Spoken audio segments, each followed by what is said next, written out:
When we talk about enterprise, there's a couple different ways we think about that.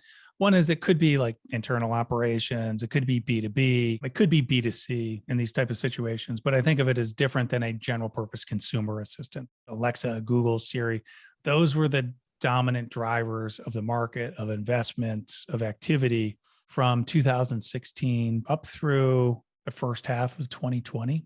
And since then, we've seen a really market shift towards enterprise applications. COVID had a big impact on this as people were starting to look at how to automate interactions with customers, particularly with this idea of moving to the cloud and remote workers, and then just like an incredible volume increase. And so that was one of the first things that really drove this refocus on saying, oh, we've got these old systems in the contact center. They're working pretty well. We'll do some incremental benefits. We got these other newer things like chatbots and voice assistants.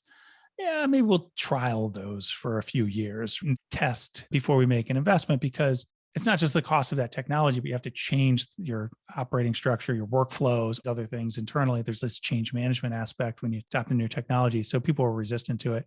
And then all of a sudden we had the situation where, oh, you have to have it. And then the other thing is we've had all of these examples now of custom assistants that have come out. So owned assistants, they're owned by the enterprise as opposed to just working through Alexa or Google Assistant.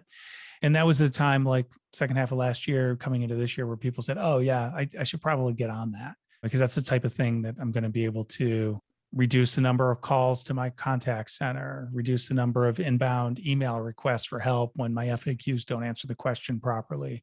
And so over the past year, what we've seen is the confluence of all these things, whether it's transcription or contact center or consumer-facing apps, have all said, hey, there's an enterprise feature here where I can save cost, I can improve experience at the same time. And the technology is at a sophistication level where the accuracy is good. It's at a price point which is reasonable.